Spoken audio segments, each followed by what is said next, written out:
কান্নার আওয়াজ। পয়গম্বর ডাক দিয়া বলেন, আবু বকর আপনি কেন কান্না করেন?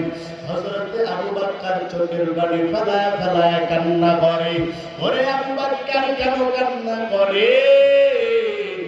আবু বকর ডাক দিয়া বলেন, পয়গম্বর আমি যখন কাপড়ের ব্যবসা করতেছিলাম এমন সময় এক মহিলা আম্মাজান আমারে ডাক দিয়া বলেন, আবু বকর আমারে কাপড় দাও, আমি একটা নতুন জামা দিলাম।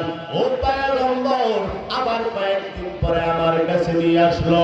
ডাক দিয়া বললাম, আম্মাজান কেন কাপড় নিয়ে আসছেন, ঘুরিয়া দাও।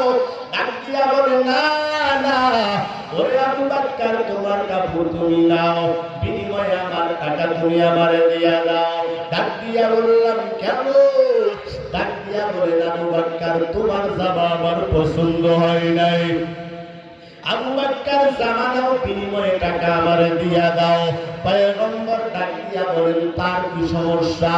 ডাক দিয়া বলেন, ও পয়গম্বর মাঝে মধ্যে আমার এই কথা মনে হয়, আপনি তো বলেছেন আমি নাকি জান্নাতি, আপনি তো বলেছেন ওসমান নাকি জান্নাতি, আপনি তো বলেছেন ওমর নাকি জান্নাতি, আপনি বলেছেন 10 জন সাহাবী জান্নাতি, তার মধ্যে আমি আবু বকর একজন।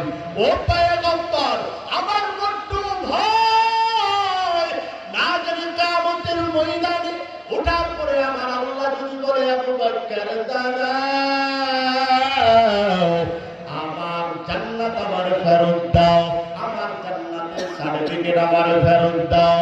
ওরে আবু বকর যাও যাও, তোমার আমলনামা তুমি ফিরা নিয়ে জাহান্নামে যাও।